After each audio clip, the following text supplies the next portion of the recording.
The sheriff's hands tremble as he places handcuffs on the only man he has ever loved. The outlaw who saved his life now stands before the entire town, waiting to be arrested. One choice changed everything. One storm-swept night turned enemies into something far more dangerous. Before we dive in, comment where in the world you're watching from, and don't forget to click subscribe. The autumn wind swept through Redemption Valley, carrying with it the scent of sagebrush and the promise of a storm. Sheriff Daniel Mercer stood on the porch of his modest ranch house, watching the horizon darken. He had sent his deputies home early, something about the approaching weather making him restless, unsettled in a way he could not name. It had been 2 years since he first laid eyes on Cade Hollister. 2 years of near misses and narrow escapes, of standing on opposite sides of dusty streets with hands hovering over pistol grips. 2 years of nights when Daniel would wake in a cold sweat, not from nightmares of violence, but from dreams of storm-gray eyes and a voice that rumbled like distant thunder. He had tried to forget. God knows he had tried. But in a territory this vast and this unforgiving, paths crossed more often than a man might like.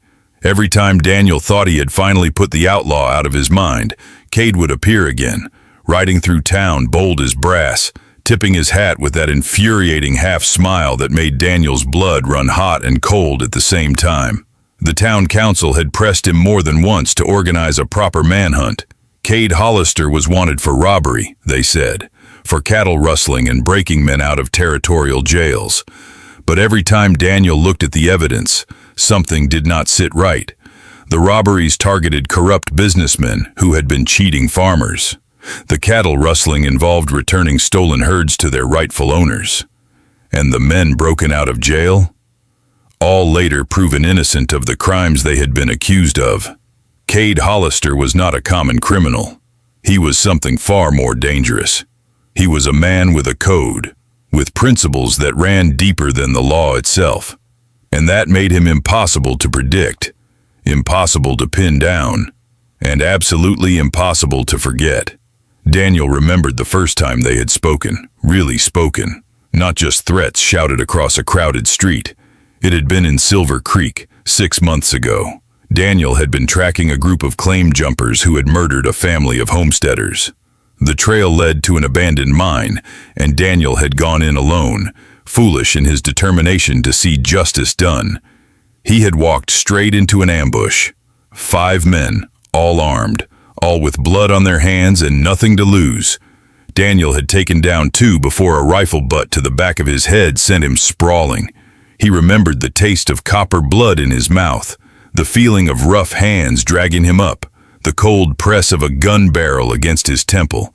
And then, like an avenging angel clothed in black, Cade Hollister had appeared. The gunfight had been brutal and swift.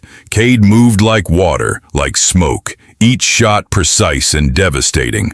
By the time Daniel's vision had cleared, 4 of the claim jumpers lay dead, and the 5th was running for his life into the desert. Cade had holstered his pistols and turned to Daniel with an expression that was equal parts amusement and concern. "You have a death wish, Sheriff?" Cade had asked, extending a hand to help Daniel to his feet. Daniel had taken it, too stunned to refuse, and felt a jolt of something electric race up his arm at the contact. "Just doing my job." Cade had not let go immediately. His fingers, rough with calluses and warm despite the cool air of the mine, had lingered against Daniel's palm. Well, try to do it without getting yourself killed. Would be a shame to lose the only honest lawman in 3 territories. Before Daniel could respond, before he could demand to know why an outlaw would save a sheriff's life, Cade had tipped his hat, mounted his horse, and disappeared into the maze of canyon walls. Daniel had stood there for a long time, hands still tingling from that brief contact, mind spinning with questions he was afraid to answer. They had seen each other a dozen times since then, brief encounters, charged moments when their eyes would meet across a crowded saloon or in the dusty main street of some frontier town. Each time, the pull between them grew stronger. Each time, it became harder for Daniel to remember why they were supposed to be enemies. 3 weeks ago, Daniel had been ambushed again, this time by a group of drunken cowboys who took exception to him arresting their friend for assault. They had cornered him in an alley behind the general store, 4 against 1, and Daniel had known his luck was running out. But then a shot had rung out, and one of the cowboys had dropped. The others had scattered, and when Daniel looked up, Cade had been standing at the mouth of the alley, smoking pistol in hand. "You make a habit of this?" Daniel had asked, breathing hard, trying to ignore the way his heart raced at the sight of the outlaw. "Saving your life," Cade had replied, a dangerous smile playing at his lips. "Seems like I do. Maybe you should be more careful, Sheriff, or maybe you should stop riding alone. I can take care of myself," Daniel had shot back, but they both knew it was a lie. In that moment, in that narrow alley with the scent of gunpowder thick in the air, they had both known the truth.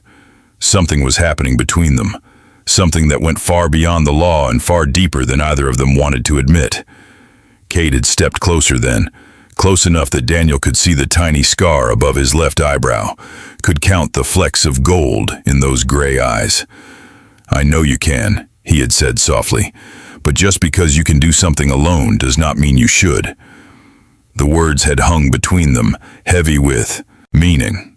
Daniel had wanted to ask what Cade meant, wanted to reach out and touch him just to prove he was real.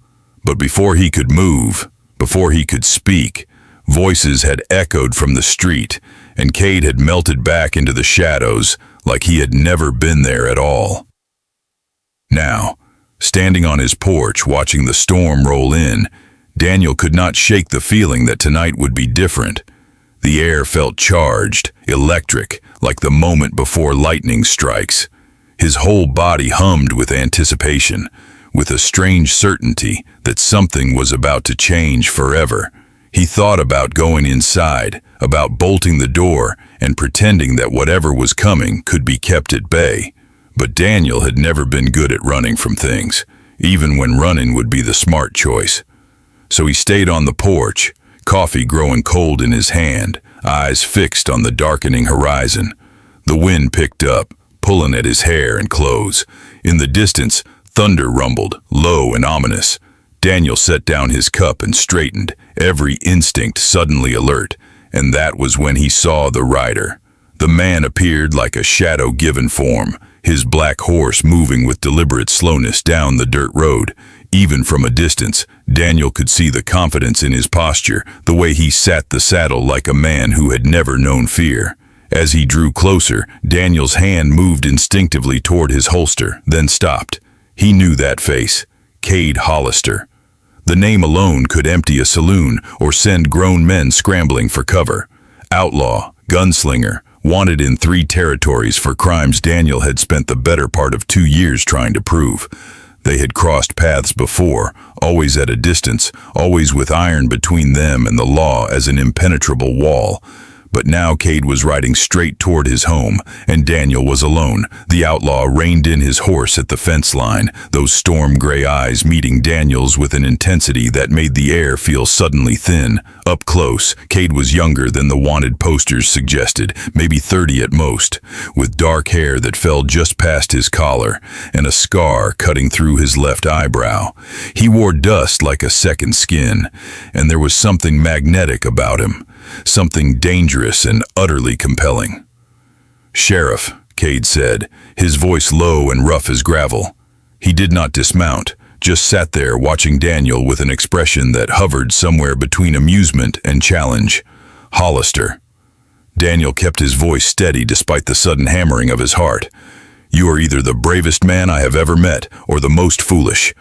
Riding up to a sheriff's home in broad daylight." Cade's mouth curved into something that was not quite a smile. "Maybe I am both. Or maybe I am here because I knew you would be alone." The words hung in the air between them, loaded with meaning Daniel was not sure he wanted to examine. He stepped down from the porch, moving slowly, deliberately. "If you are here to cause trouble, you picked the wrong day. I am in no mood for games. Who said anything about games?" Cade swung down from his horse with fluid grace, and suddenly the distance between them felt both too great and not nearly enough. "I came because I have information you need, about the Garrett gang. They are planning to hit the bank in Silver Creek tomorrow at dawn." Daniel's eyes narrowed. "And why would you tell me this? Because what they are planning will get innocent people killed. Women, children." Something flickered across Cade's face. There and gone so quickly, Daniel might have imagined it. "I have done a lot of things I am not proud of, Sheriff, but I draw the line at that." They stood facing each other as the wind picked up, pulling at their clothes, at the tension stretched wire-tight between them. Daniel studied the outlaw's face, searching for deception and finding only a raw honesty that caught him off guard. "You could have sent word. You did not need to come here yourself." "No," Cade agreed, taking a single step closer. "I did not." The unspoken meaning crashed over Daniel like a wave. This was not just about the Garrett gang. This was about something that had been building between them since the first time their eyes had met across a crowded street in Tombstone, since every near miss and narrow escape that had followed, something neither of them had dared to name. "You should not be here," Daniel said, but his voice had lost its edge, gone soft and uncertain. "Probably not." Cade was close enough now that Daniel could see the gold flecks in those gray eyes, could smell leather and wood smoke and something uniquely him. "But I'm tired of running from things that matter." Daniel's breath caught. "What are you saying?" "I'm saying that every time I ride away from you, it gets harder. I'm saying that when I heard about the Garrett gang's plan, the first thing I thought was not about stopping them. It was about seeing you again, about having an excuse to stand this close without a gun between us." Cade's voice dropped lower, intimate as a confession. "I am saying that I am done pretending I do not feel this." The world seemed to narrow to just the two of them, to the space of a few heartbeats and the sound of thunder rumbling in the distance. Daniel knew he should step back, should arrest this man who represented everything he was supposed to stand against, but all he could think about was the way Cade looked at him, like he was something precious, something worth risking everything for. "This is insane," Daniel whispered. "You are wanted by the law. I am the law." "I know." Cade reached up slowly, giving Daniel every chance to move away, and brushed his fingers against the sheriff's jaw. The touch was feather-light, questioning, and it sent fire racing through Daniel's veins. But maybe some things are worth breaking the rules for. Daniel closed his eyes, torn between duty and desire, between everything he had ever believed, and this overwhelming pull toward a man he should despise. When he opened them again, Cade was watching him with an expression so tender it made his chest ache. "If I let you walk away from here," Daniel said quietly, "if I do not arrest you right now, everything changes. I cannot go back from this. I know." Cade's thumb traced a gentle path along Daniel's cheekbone. "But I am hoping you will not want to." The first drops of rain began to fall, cold against Daniel's heated skin. He looked at Cade, really looked at him, and saw not the dangerous outlaw from the wanted posters, but a man who had ridden miles through hostile territory just to stand here, vulnerable and open in a way that must terrify him. Daniel made his choice. "Come inside," he said, "before the storm hits." Something blazed in Cade's eyes, relief and desire, and something deeper that made Daniel's heart stutter. "Are you sure?" No, Daniel thought. He was not sure of anything except that sending Cade away would be the biggest regret of his life.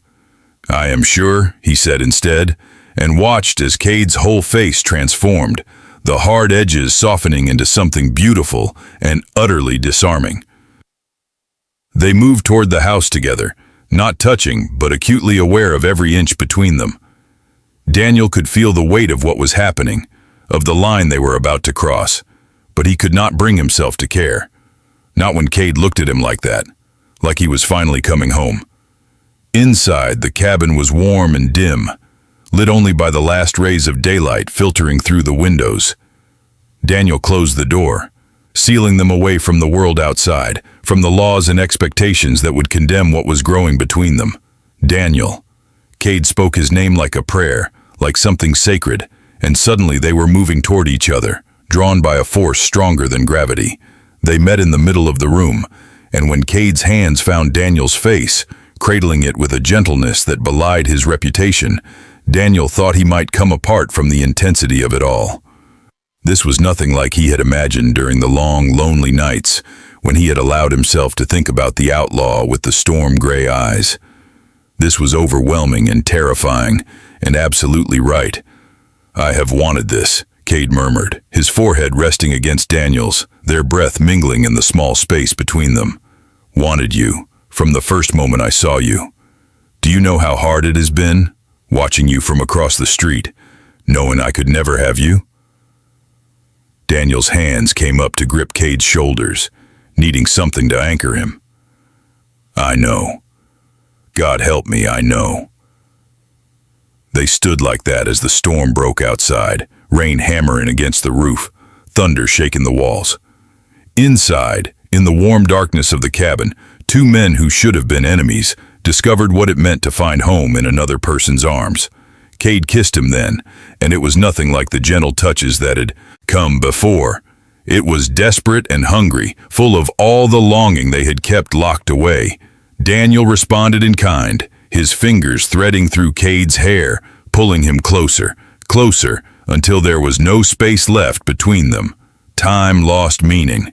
There was only the press of bodies, the whispered words that fell like secrets between kisses, the overwhelming sensation of finally giving in to what they had both wanted for so long. When they finally broke apart, both breathing hard, Cade pressed his face against Daniel's neck, his whole body trembling. "If this is wrong," he said, voice rough with emotion, "I do not want to be right." Daniel held him tighter, one hand stroking through his hair in a gesture that felt achingly tender. "It is not wrong. Nothing that feels this right could ever be wrong." They made their way to Daniel's bedroom as the storm raged outside, shedding barriers between them piece by piece. Not just clothes, but the walls they had built around their hearts. In the darkness, with rain streaming down the windows and thunder covering any sound, they discovered each other with reverent touches and whispered confessions. Cade was patient, taking his time, his hands learning every curve and plane of Daniel's body like he was memorizing scripture. And Daniel, who had spent years being the strong one, the one everyone depended on, finally allowed himself to be vulnerable, to surrender to the overwhelming tide of sensation and emotion. They moved together in the darkness, finding rhythm in the storm outside, in the thunder that shook the walls and the rain that pounded the roof. Every touch was electric, every kiss a promise, every whispered word a confession years in the making. The intensity built slowly, inexorably, like a wildfire spreading across dry prairie. Daniel felt himself coming undone, felt the careful control he maintained slipping away piece by piece under Cade's tender ministrations. And when the waves of sensation finally crested, when they tumbled over the edge together, he clung to Cade like a man drowning, gasping his name into the storm-swept darkness. Afterward, they lay tangled together, heartbeats slowly returning to normal, the storm outside gentle into a soft patter of rain. Cade traced lazy patterns on Daniel's chest, his touch now tender rather than urgent. "What happens now?" Daniel asked quietly, staring at the ceiling. Cade was silent for a long moment. "I help you stop the Garrett gang, and then I turn myself in." Daniel jerked upright, staring down at him. "What?" "I'm tired of running, Daniel. Tired of being afraid, of looking over my shoulder every minute." Cade's eyes were steady, resolved. "Most of what they say about me is not even true. I never killed anyone who was not trying to kill me first. I took from people who had more than enough and gave to those who had nothing. But I broke the law, and I am ready to face that. They will hang you." Daniel's voice cracked on the words, "Maybe. Or maybe a good sheriff will speak on my behalf. Tell him about how I helped stop a massacre." Cade reached up, cupping Daniel's face. "Either way, I am done living half a life. If tonight is all we get, then I will treasure it. But I would rather face the gallows knowing I did the right thing than spend the rest of my days as an outlaw, never able to walk beside you in the light." Daniel felt tears burn his eyes. "You are asking me to arrest you? To put you in a cell and testify against you? I am asking you to give me a chance at redemption, at a real life, even if it starts behind bars." Cade's thumb brushed away the tear that escaped down Daniel's cheek. I would rather spend 5 years in prison with the hope of walking free and coming back to you than spend 50 years running, always alone. The logic was insane, but looking into Cade's eyes, seeing the determination there, the desperate hope, Daniel understood. This was not about punishment. It was about choosing a different path, about believing that love could be stronger than fear. "All right," Daniel whispered. "We stop the Garrett gang together, and then we face whatever comes next, together." Cade pulled him down into a kiss that tasted like tears and promises and new beginnings. Hours passed in a haze of sensation and whispered words. They explored each other with a reverence that felt almost sacred, learning what made the other gasp, what drew out those sounds of pleasure that neither had known they could make. Cade was patient and thorough, his hands mapping every inch of Daniel's body, like he was committing it all to memory, like he knew this might be the only night they would ever have. And Daniel, who had spent so many years denying himself any kind of tenderness, any kind of connection, finally allowed himself to feel everything, the overwhelming tide of sensation, the vulnerability of being truly seen, the terrifying and exhilarating knowledge that he was giving himself completely to someone who could destroy him with a word. When Cade's mouth found the sensitive spot just below Daniel's ear, when his teeth grazed skin that had never been touched with such deliberate care, Daniel heard himself make a sound he did not recognize. Desperate, needy, completely undone, his fingers dug into Cade's shoulders, holding on like a drowning man clutching driftwood. "I have you," Cade murmured against his throat. "I have you, Daniel. Let go. Just let go." And Daniel did. He surrendered to sensation, to the building heat that threatened to consume him, to hands that knew exactly how to touch him.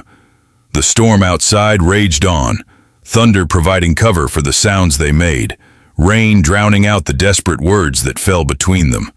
Cade was everywhere, his presence overwhelming in the best possible way.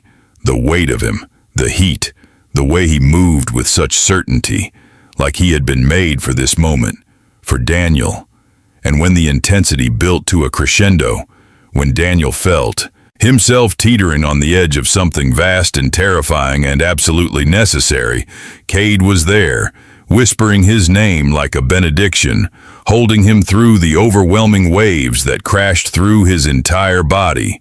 Daniel came apart completely, trembling and gasping, clinging to Cade like he was the only solid thing in a world gone liquid. And even as his own pleasure peaked, he felt Cade shudder against him, felt the outlaw's careful control finally shatter, heard his name torn from Cade's throat in a voice raw with emotion. They collapsed together, breathing hard, bodies slick with sweat despite the cool air from the storm. For a long time, neither of them moved, neither of them spoke. There was only the sound of their breathing gradually slowing, the distant rumble of thunder, the feeling of skin against skin. Eventually, Cade shifted enough to pull Daniel close, tucking him against his chest, one arm wrapped protectively around his waist. Daniel went willingly, pressing his face against Cade's shoulder, breathing in the scent of him mixed with wood smoke and rain and something uniquely theirs. "You still with me?" Cade asked softly, his fingers tracing idle patterns on Daniel's back. Daniel nodded, not quite trusting his voice. When he finally spoke, the words came out rough and broken. That was, I did not know it could be like that." Cade's arm tightened around him. "Neither did I. I have been with people before, but never like this. Never with someone who mattered the way you matter." Daniel tilted his head back to look at Cade's face. "How do I matter?" Cade's eyes were soft in the darkness, vulnerable in a way Daniel had never seen. "You make me want things I thought I could never have. A home, a future, someone to wake up next to who knows everything I am and chooses me anyway. You make me want to be better than I have been." "You are already better than you think," Daniel said fiercely. "You are brave and principled, and you care about people even when it puts you at risk. That is not something that needs fixing, Cade. That is something rare and precious." Cade's smile was sad. "You see me through generous eyes." "I see you clearly," Daniel corrected. "Maybe for the first time in my life, I am seeing something clearly. And what I see is a man worth fighting for, worth standing beside." Worth, he hesitated, then pushed forward. Worth loving. The word hung between them, fragile and enormous. Cade's breath caught, his eyes searching Daniel's face like he was looking for doubt, for hesitation, for any sign that Daniel did not mean it. "You love me?" Cade asked, his voice barely above a whisper. Daniel reached up to cup Cade's face, his thumb brushing across the scar above his eyebrow. "I think I started loving you the first time you saved my life. I just was not ready to admit it until tonight." Daniel. The way Cade said his name was like a prayer and a plea and a promise all at once. His eyes were bright with tears that he did not let fall. "I love you too. God help me. I have loved you since the moment you looked at me in that mine like you were trying to figure out whether I was real or just some fever dream." "Then we are both fools," Daniel said softly. "Loving people we are supposed to be enemies with." "Best kind of fool to be," Cade replied, and kissed him again, slow and deep and achingly tender. They made love again, as the storm began to gentle, as the thunder grew distant and the rain softened to a whisper against the windows. This time was different, slower, each touch laden with meaning. They moved together like they had all the time in the world, like morning would never come, like they could stay suspended in this moment forever. Cade took his time, wringing gasps and pleas from Daniel's lips, building the tension with maddening patience until Daniel was trembling, desperate, completely at his mercy. And when release finally came, it was like drowning and flying at the same time, like every nerve in his body had been set alight. "I have you," Cade whispered again, holding Daniel through the aftershocks. "Always, I have you." They lay tangled together afterward, exhausted and sated, listening to the rain fade to nothing. Daniel's head rested on Cade's chest, rising and falling with each breath, the steady thump of his heartbeat a reassuring rhythm beneath his ear. "Tell me about your family," Daniel said quietly. "Before everything happened, what were they like?" Cade was silent for so long that Daniel thought he might not answer. Then he began to speak, his voice soft and distant with memory. "My mother died when I was young. Fever, like so many. My father raised me alone, taught me everything he knew about ranching, about the land, about being a man of honor. He was tough but fair. Never raised his hand to me in anger, but he did not have to. One disappointed look from him was worse than any beating." Daniel pressed closer, offering silent comfort. "He taught me to shoot when I was 8, Cade continued. Said every man needed to know how to protect what was his, but that a gun should be a last resort, not a first choice. He believed in talking through problems, in finding common ground. That is why he tried to negotiate with the railroad instead of just selling. He thought they would respect him for standing his ground. But they did not," Daniel said quietly. "No, they saw him as an obstacle to be removed." Cade's voice hardened. "I watched him die, Daniel. I watched him burn, and I could not do anything to stop it. I was too young, too weak, too scared. By the time I found the courage to move, it was too late." "You were a child," Daniel said fiercely. "There was nothing you could have done. I know that now. But at the time, all I felt was rage. Rage at the men who killed him, at the sheriff who covered it up, at myself for being helpless. That rage kept me alive for a long time, kept me moving, kept me fighting. But it also made me hard, made me into someone my father would not have recognized." "I think he would recognize the man you became," Daniel said. "The man who risks everything to save innocent people. The man who came to warn me about the Garrett gang, even though it meant putting himself in danger. That is the kind of honor your father taught you." Cade's arms tightened around him. "You are too good for me, Daniel Mercer." "Or maybe I am exactly right for you," Daniel countered. "Maybe we are exactly right for each other, broken pieces that somehow fit." They drifted into silence again, comfortable and warm despite everything that waited for them in the morning. Daniel felt his eyes growing heavy, felt sleep pulling at him, but he fought it. He did not want to miss a single moment of this, did not want to surrender even a second of being held, being cherished, being loved. "Sleep," Cade murmured as if reading his thoughts. "I will be here when you wake. I promise." "You better be," Daniel mumbled, already halfway gone. "Always," Cade whispered. "Always." Daniel woke once in the deepest part of the night, confused by the warmth beside him, the solid presence that his sleeping mind had not expected. For a moment, panic flared. Then he remembered. Cade, the storm, everything they had confessed and discovered and become to each other. He shifted carefully, not wanting to wake the outlaw, but Cade stirred anyway, his eyes opening immediately, alert in the way of men who had learned to sleep light. "Just me," Daniel whispered. "Go back to sleep." But instead of settling back down, Cade pulled Daniel closer, tucking him against his chest. Could not sleep anyway. Too busy thinking. "About what?" Daniel asked, his fingers tracing abstract patterns on Cade's ribs. "About how this might be the first time in 10 years that I have slept beside another person. About how right it feels, like I have been incomplete all this time and did not know it. About how terrified I am that I will lose this before I have even really had a chance to have it." Daniel pressed a kiss to Cade's chest, right over his heart. "Then we do not waste the time we have. We make every moment count. Is that what this is? Making moments count?" Cade's tone was light, teasing, but Daniel could hear the vulnerability underneath. "This is me telling you that whatever happens, whether we have one night or 1,000, you have changed me, Cade. You have reminded me what it means to feel something real, and I will carry that with me for the rest of my life." Cade was quiet for a long moment. Then, "You're going to make me cry, Sheriff." "Then cry," Daniel said simply. "No shame in it. God knows I have shed enough tears tonight." They held each other in the darkness, two men who had found something neither had known they were looking for.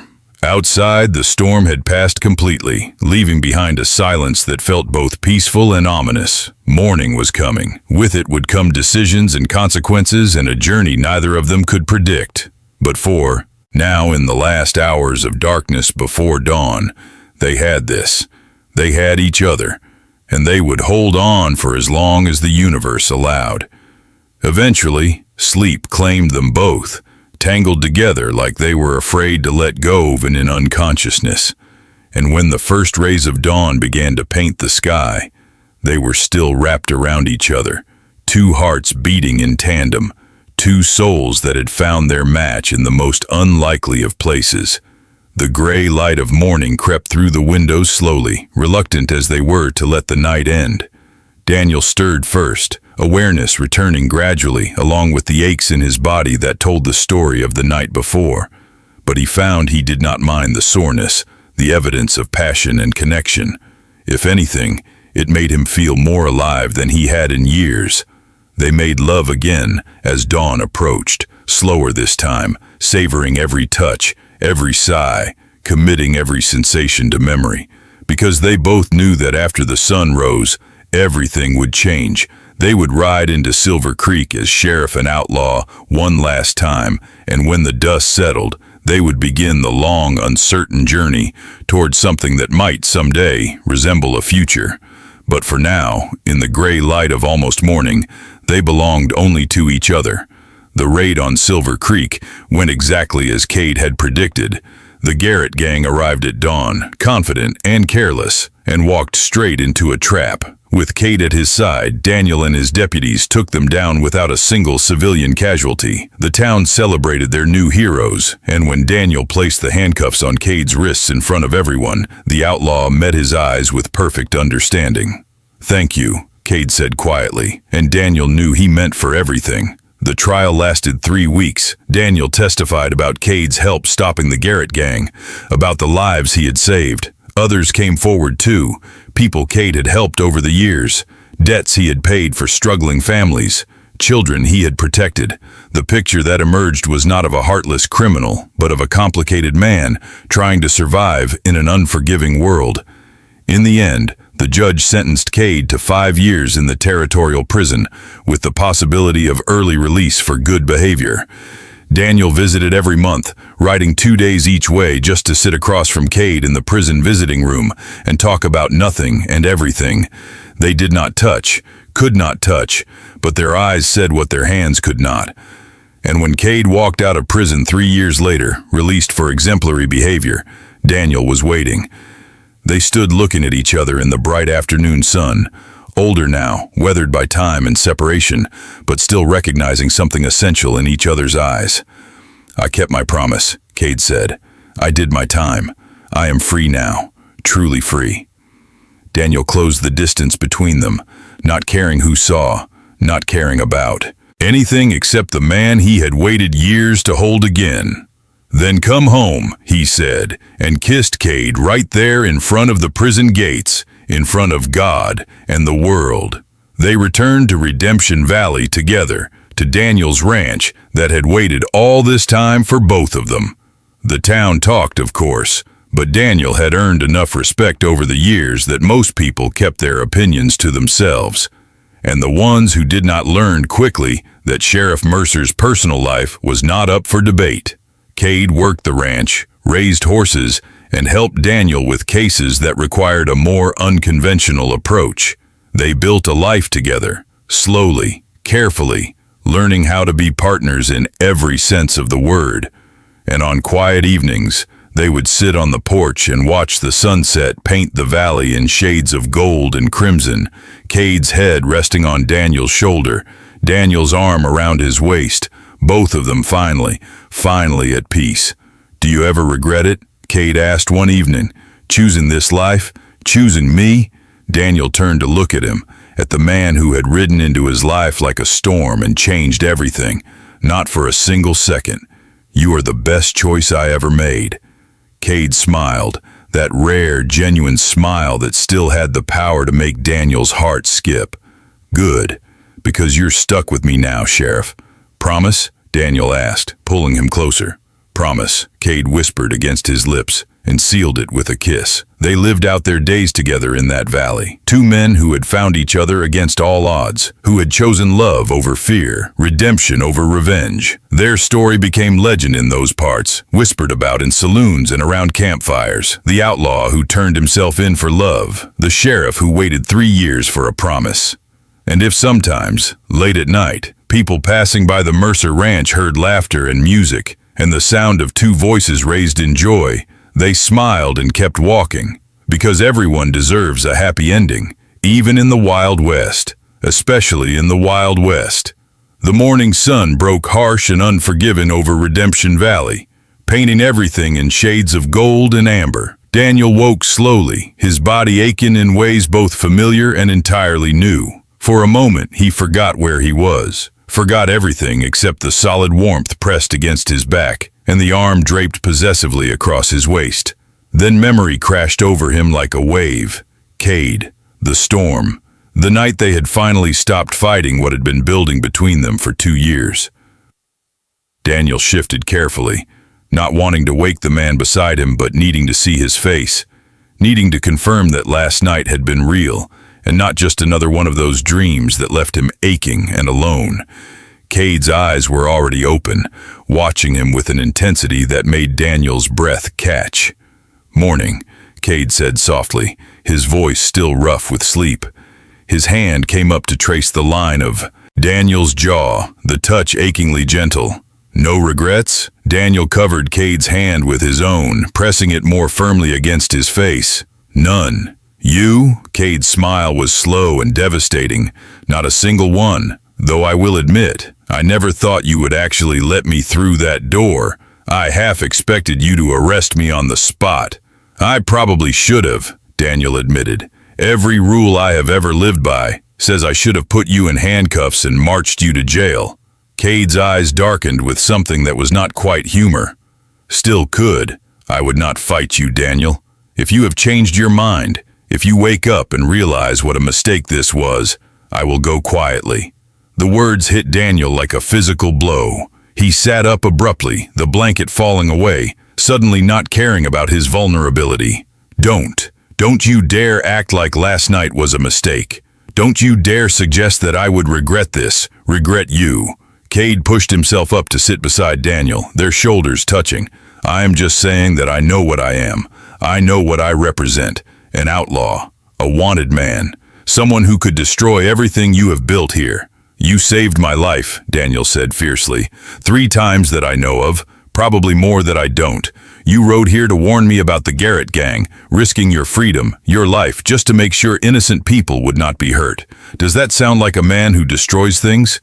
Cade looked away, and for the first time since Daniel had known him, the outlaw looked uncertain, almost vulnerable. The things they say about me, most of them are true. I have broken the law more times than I can count. I have stolen, I have fought, I have done things that would make you look at me differently if you knew. Then tell me, Daniel said. Tell me everything. Let me decide for myself what I can live with. For a long moment, Cade said nothing. Then he took a deep breath and began to speak. I was 17 when my father was killed. We had a small ranch up in Colorado. Nothing fancy, just enough to get by. But the railroad wanted the land. Offered us a pittance, not even enough to start over somewhere else. My father refused to sell. A week later, men came in the night. They burned our house, our barn, killed our livestock. My father tried to stop them and they shot him dead in front of me. Daniel's hand found Cade's, lacing their fingers together. Cade gripped him hard enough to hurt, but Daniel did not pull away. The sheriff called it an accident, Cade continued, his voice flat and distant. Said my father must have started the fire himself, probably drunk. But I knew the truth. I saw the railroad men, recognized some of them from town. I went to the territorial marshal, tried to get justice. He laughed in my face, told me that progress could not be stopped by one stubborn rancher, that my father had gotten what he deserved. That is when you started, Daniel said quietly. That is when I learned that the law is not about justice. It is about power, about who has it and who does not. Cade turned to look at Daniel, his eyes burning with old anger and fresh vulnerability. So yes, I became an outlaw. I stole from the railroad, sabotaged their equipment, made them pay for every mile of track they laid on stolen land. And when I heard about other families being cheated, other people being ground under the boot of progress, I helped them too. Even if it meant breaking the law, Daniel finished, especially if it meant breaking the law. Cade's grip on Daniel's hand tightened. I will not apologize for what I have done, but I will not lie to you either. If you wear that badge, if you stand for the law as it is written, then we are enemies. That is just the truth of it. Daniel was quiet for a long time, turning over everything Cade had told him. He thought about his own journey to wearing a badge, about the idealistic young man who had believed that law and justice were the same thing. He thought about the things he had seen, the compromises he had made, the times he had looked the other way, because enforcing the letter of the law would have caused more harm than good. The law is supposed to protect people, Daniel said finally. It is supposed to ensure that everyone is treated fairly, that the strong cannot prey on the weak. But you are right. Too often, it does the opposite. It protects those with money and power while grinding everyone else into the dust. He turned to face Cade fully, bringing their joined hands up between them.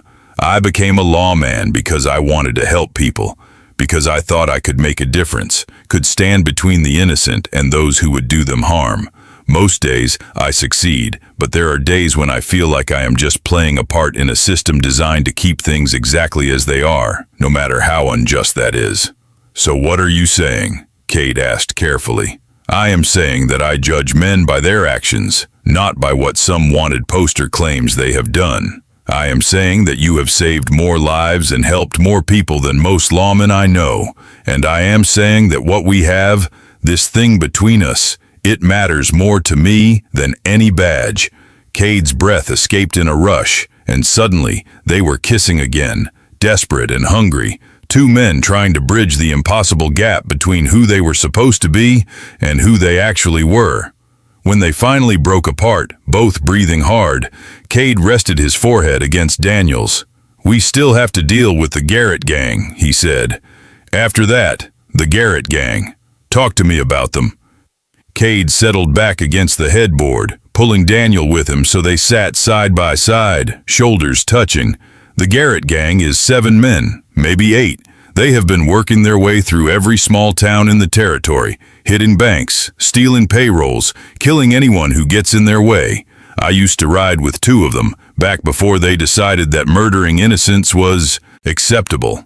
That is why you know their plans, Daniel realized. I still have contacts, people who owe me favors, or who are afraid enough of what I might do if they cross me that they talk when I ask questions. Cade's jaw tightened. When I heard what they were planning for Silver Creek, I knew I had to do something. That bank holds the savings of every farmer and shopkeeper in the county. If the Garretts take it all, those people will be ruined, and the Garretts do not leave witnesses. They will kill anyone who tries to stop them. Then we stop them first, Daniel said. You and me, together. You are serious? You would ride into a fight beside me, knowing what it would look like to your deputies, to the town council? I am serious. Daniel met Cade's eyes steadily. You came to me with this information because you wanted to prevent innocent people from being hurt. That makes you more of a lawman than most men wearing badges. Besides, if we do this right, we can take them down without anyone getting killed. Well, anyone except the Garretts. Cade studied him for a long moment, then slowly smiled. You know, Sheriff, you might be more of an outlaw than I am. Is that a problem? Daniel asked, unable to keep from smiling back. Not even a little bit. Cade leaned in and kissed him again, slow and deep, a promise of things to come. But we should probably get dressed and make a plan. The Garrett gang will be moving toward Silver Creek by now. We have maybe 12 hours before they hit the bank. Reluctantly, they separated and began gathering their scattered clothes. Daniel tried not to stare at Cade as he dressed, tried not to memorize every line and scar on that lean, powerful body, but he failed spectacularly, and from the way Cade smirked at him, the outlaw knew exactly what he was thinking. See something you like, Sheriff? Cade teased. You know I do, Daniel replied, not bothering to hide it. And after we deal with the Garrett gang, I plan on taking my time showing you exactly how much. The heat that flared in Cade's eyes was enough to make Daniel reconsider the whole plan and suggest they spend the day in bed instead. But innocent lives hung in the balance, and neither of them was the kind of man who could ignore that. They made their way to the kitchen, where Daniel started coffee while Cade spread out a rough map of Silver Creek on the table. The bank sits here, on the main street. Front entrance, back door that leads to an alley. The safe is in the manager's office, accessible only through the main banking floor. How many people work there? Daniel asked, setting 2 cups of coffee on the table. 4. The manager, 2 tellers, and a clerk. The Garretts will time their arrival for mid-morning, after the morning deposits, but before the lunch crowd. That is when the safe will have the most cash and the fewest witnesses. Daniel studied the map, his mind working through possibilities.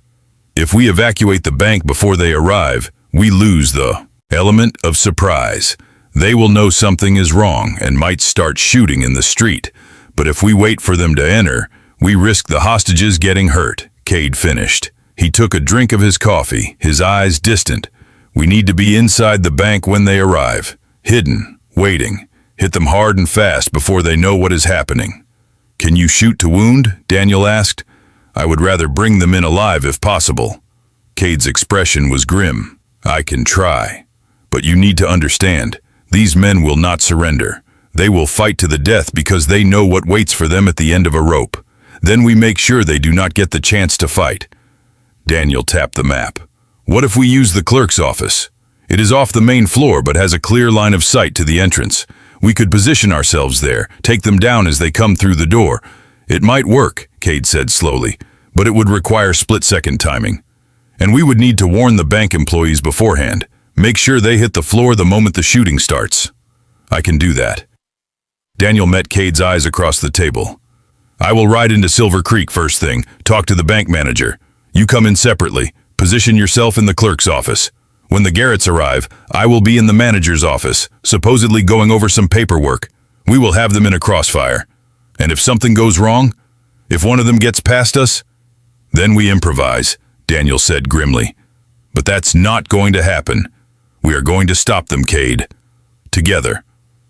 They spent the next hour going over the plan, refining details, discussing contingencies. By the time they were finished, the sun was fully up and the storm from the night before was nothing but a memory, leaving behind scrubbed clean air and the promise of a clear day. I need to head back to town, Daniel said reluctantly. I have to maintain appearances. Let my deputies think I spent the night here alone. You should wait an hour or so before heading out. Take the ridge trail. It will keep you out of sight." Cade nodded, but his expression had gone carefully neutral. "And after we stopped the Garretts?" Daniel took a step closer, cupping Cade's face between his palms. "After, we figure out what comes next. I meant what I said last night, Cade. I am not letting you go. I do not care what it takes, what I have to do. We will find a way to be together. Even if it means I end up behind bars," Cade asked quietly. "Even then," Daniel said fiercely, "if that is what it takes to give you a chance at a real life, at a future that does not involve running and hiding, then yes, even then. But I am going to fight for you, Cade. I am going to testify on your behalf. Tell them everything you have done to help people. Maybe it will not be enough, but I have to try." Cade closed his eyes, leaning into Daniel's touch. "I do not deserve you. You deserve everything," Daniel whispered, and kissed him one more time before forcing himself to step back. "I have to go. But Cade, be careful. Do not take any unnecessary risks. I just found you. I'm not ready to lose you." "Same goes for you, Sheriff," Cade replied, his voice rough with emotion. "You come through this alive, you hear me?" "That is the plan," Daniel said, trying for lightness and failing. He grabbed his hat and gun belt, paused at the door for one last look at the man who had changed everything, then forced himself to walk out. The ride back to town felt longer than usual, every mile stretching out as Daniel's mind spun through everything that could go wrong. He tried to focus on the plan, on the tactics and positioning that would give them the best chance of success. But his thoughts kept drifting back to Cade, to gray eyes and gentle hands, to a future that seemed simultaneously impossible and absolutely necessary. When he reached Redemption Valley's small main street, his deputy Tom was already at the office, looking worried. "Sheriff, we have been looking for you. The territorial marshal sent a telegram. The Garrett gang was spotted 2 days ago, heading this way." "I know," Daniel said, dismounting and tying his horse to the rail. "I got word last night. They are planning to hit the bank in Silver Creek tomorrow morning." Tom's eyes widened. "How did you hear about that?" "I have my sources," Daniel said, which was technically true even if it left out significant details. "We are going to stop them, Tom, but I need you here, keeping watch over Redemption Valley. If anything goes wrong in Silver Creek, if the Garretts slip past us, they might double back this way." Tom looked like he wanted to argue, wanted to insist on coming along, but he also knew better than to question Daniel's orders. "Yes, sir, but Sheriff, you should not go alone. Let me send for backup. At least bring a few deputies." "No time," Daniel said firmly. "The Garretts move fast, and they are paranoid. If they catch wind of a posse forming, they will change their plans, maybe hit a different target. I can slip into Silver Creek alone, set up a trap. They will never see it coming." It was a flimsy excuse, and they both knew it. But Tom was a good deputy, loyal and trusting, and after a moment he nodded. "Be careful, Sheriff. Those men are killers." "I know," Daniel said quietly. "That is why I have to stop them." He spent the rest of the day making preparations, cleaning his weapons, checking his ammunition, trying not to think about all the ways this could go wrong. By the time evening fell, his nerves were stretched tight as wire, and he found himself watching the horizon, waiting for Cade, even though he knew the outlaw would not come back, not when it might put them both at risk. That night, Daniel barely slept. He lay in bed staring at the ceiling, remembering the weight of Cade's body against his, the sound of his breathing, the way he had looked at Daniel like he was something precious. Tomorrow, they would either succeed in stopping the Garrett gang, or they would die trying. There was no middle ground, no safe option, but Daniel found he was not afraid. For the first time in longer than he could remember, he had something worth fighting for. Not just justice or duty or the abstract idea of protecting the innocent. He had Cade, and he would move heaven and earth to make sure they both lived long enough to figure out what that meant. Dawn came too quickly.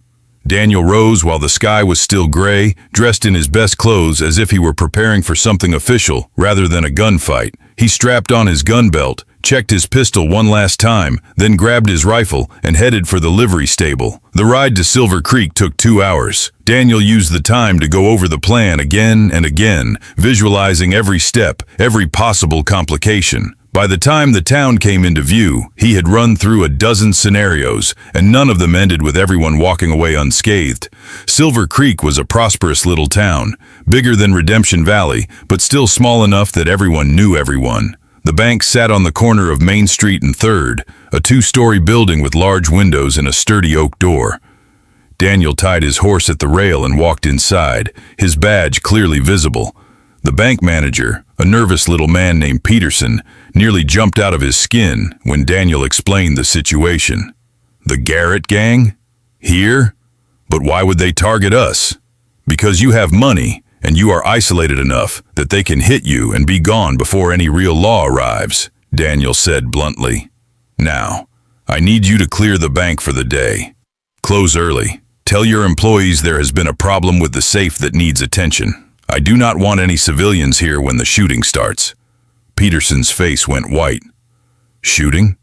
Sheriff, surely we can just close and hide until they leave? They will burn this place to the ground if they cannot get into the safe, Daniel said grimly. And then they will start looking for someone to torture into giving them the combination. Your best chance is to let me handle this.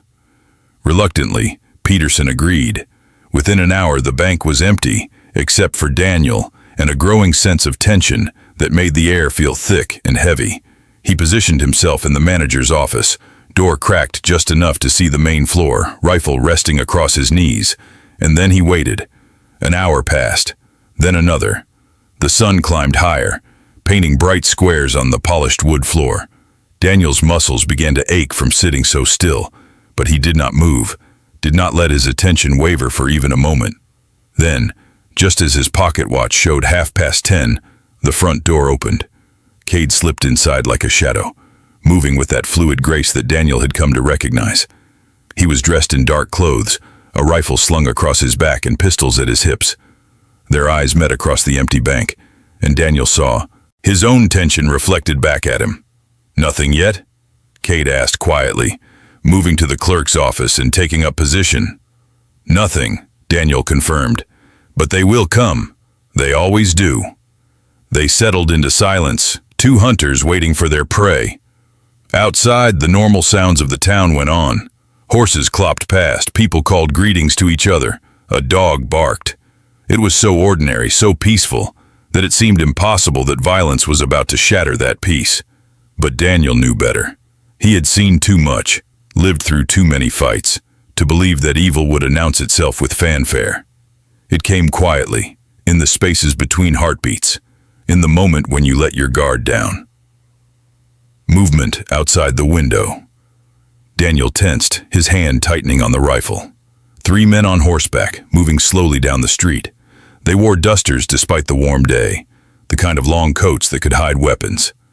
One of them laughed at something, the sound carrying through the open window, and Daniel felt ice slide down his spine. The Garretts had arrived. The riders dismounted, tying their horses loosely so they could make a quick getaway. They paused at the bank's entrance, and Daniel could see them checking the street, making sure no one was paying too much attention. Then the leader, a tall man with a scar across his cheek, pushed open the door and stepped inside. 2 more followed him, spreading out instinctively. The leader's eyes swept the empty bank, and Daniel saw the exact moment when he realized something was wrong. "It is a trap," the leader snarled, his hand dropping to his gun. Daniel and Cade moved as one. Daniel kicked open the manager's office door, rifle already raised. Cade burst from the clerk's office, his own weapon trained on the nearest outlaw. "Garrett gang," Daniel's voice rang out with absolute authority. "You are under arrest. Drop your weapons and get on the floor. Now." For a frozen moment, no one moved. The 3 outlaws stood like statues, hands hovering over their guns, eyes darting between Daniel and Cade. Daniel could see them calculating odds, weighing their chances. "Do not do it," Cade said, his voice carrying a note of warning. "You know me, Jack. You know I will not miss." The leader, Jack Garrett, focused on Cade, his lip curled into a sneer. "Hollister, should have known you would turn on us. Always did have a soft spot for playing hero."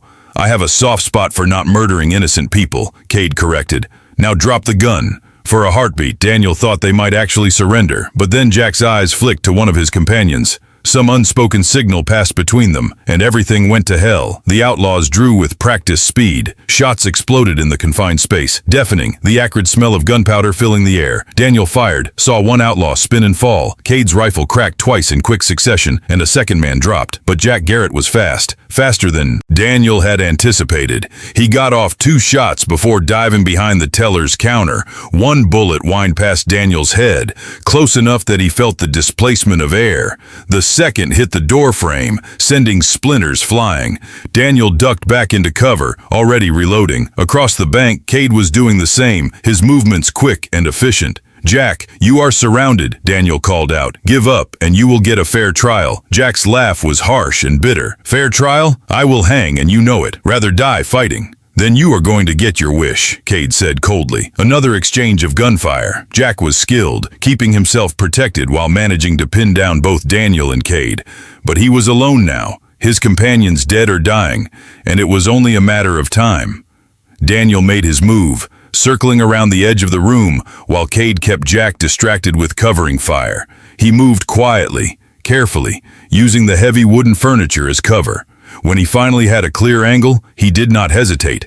"Drop it, Garrett." Jack spun, bringing his gun around, but he was too slow. Daniel fired once, the bullet catching Jack in the shoulder and sending his pistol flying. The outlaw collapsed, clutching his wounded arm, his face twisted with pain and rage. "It is over," Daniel said, lowering his rifle but keeping it trained on Jack. "Cade, check the other 2. Cade moved carefully, kicking weapons away from the fallen men. "Both dead," he reported. "Clean shots." Daniel nodded grimly. He had hoped to avoid killing, but he also knew that sometimes there was no choice. The Garrett gang had chosen their path, and they had paid the price. He approached Jack carefully, keeping his rifle ready. Cade moved to flank him, and together they secured the wounded outlaw, binding his hands and his wound to prevent him from bleeding out before they could get him to a doctor. "You think this changes anything?" Jack spat, blood staining his teeth. "You think stopping us makes you some kind of hero? There will be others. There are always others." "Maybe," Daniel said quietly, "but not today." The sound of boots on the boardwalk made both Daniel and Cade tense, but it was only Peterson, the bank manager, peeking nervously through the door. "Is it safe?" "It is safe," Daniel confirmed. "Send for the doctor and the undertaker." "And Peterson? Thank you for trusting me." The manager nodded shakily and hurried off. Daniel turned to find Cade watching him, something complicated in his expression. "You all right?" Daniel asked softly. "I am alive. We both are. That is what matters." But Cade's voice was flat, distant. "Daniel, what we talked about before, about me turning myself in, I think it is time." Daniel felt his heart clench. "Now? But we only..." He stopped, unable to articulate the desperate feeling in his chest. "Now," Cade said firmly, "while people are still talking about how we stopped the Garrett gang together, while they are thinking of me as someone who helped rather than just another outlaw. If I am going to have any chance at redemption, this is it." The logic was sound, but that did not make it hurt any less. Daniel wanted to argue, wanted to tell Cade to run, to disappear into the wilderness where no law could touch him, but he also knew that Cade was right. This was his chance, maybe his only chance, to choose a different path. "All right," Daniel said, his voice rough, "but I'm going with you, every step of the way." Cade's smile was sad and grateful all at once. "I would not have it any other way, Sheriff." They took Jack Garrett to the town doctor first, made sure his wound was treated and that he would survive to stand trial. Then, in front of half the town, Daniel placed handcuffs on Cade's wrists. "Cade Hollister," he said, his voice carrying across the gathered crowd, "you are under arrest for multiple counts of robbery, cattle rustling, and breaking prisoners out of jail." There was a murmur from the crowd, some sympathetic, some angry, but Daniel was not finished. However, he continued, raising his voice, "It should be noted that this man came to me with information that allowed us to stop the Garrett gang before they could rob the Silver Creek Bank and kill innocent people. He risked his own freedom to save lives, and I will be testifying on his behalf at his trial." More murmurs, louder now. Cade met Daniel's eyes, and for just a moment his mask slipped. Daniel saw fear there, and hope, and something deeper that made his chest ache. "Thank you," Cade said quietly, meant only for Daniel's ears. "Don't thank me yet," Daniel replied, just as softly. "We still have a long road ahead, but at least now we have a road," Cade said. "At least now there is a chance." They began the journey to the territorial court that afternoon. 2 days of riding, 2 days of being together but unable to touch, to speak freely, to acknowledge what had grown between them. It was torture of a different kind, sitting across the campfire each night, watching Cade in chains and knowing that he had put him there. On the second night, after Daniel had secured the handcuffs to a tree and settled down on the opposite side of the fire, Cade finally spoke. "Do you regret it? Not stopping the Garrett gang, but before, that night at your ranch?" Daniel looked up, found Cade watching him with those storm-gray eyes. "No, I do not regret it. I could never regret you, Cade. Even though this is where we ended up, even though you had to put me in chains?" "Especially because of that," Daniel said fiercely. "Because you trusted me enough to let me. Because you believed that I would fight for you even when it meant going against everything I thought I knew about right and wrong." Cade was quiet for a long moment. "Then, I meant what I said before. About turning myself in. About wanting a chance at redemption. But I want you to know, even if this ends with me on the gallows, even if I never walk free again, that night with you was worth it. You were worth it. Don't," Daniel said, his voice cracking. "Don't talk like that. You're going to survive this. We're going to survive this. Together." "I hope you're right," Cade said softly. "But if I am not, if the worst happens, I need you to promise me something." "Anything," Daniel said immediately. "Promise me you will not blame yourself. Promise me you will move on, find someone else, have the life you deserve. Don't let my choices destroy you." Daniel shook his head violently. "I cannot promise that. I will not promise that. You are not just some passing thing, Cade. You are." He struggled to find words big enough for what he felt. "You are everything." The firelight caught the shine of tears in Cade's eyes. "How is it that I spent years running from the law, and the moment I finally get caught, it is by the one lawman I cannot run from?" "Maybe you were not supposed to run anymore," Daniel said. "Maybe you were supposed to stop and fight, and maybe, just maybe, the universe decided to give you someone to fight beside." They sat in silence after that, watching the fire burn down to embers. When Daniel finally stretched out on his bedroll, he lay facing Cade, memorizing every line of his face in the dying light. Tomorrow they would reach the territorial court. Tomorrow their fate would be decided. But tonight, under the stars, they were still together, and that would have to be enough.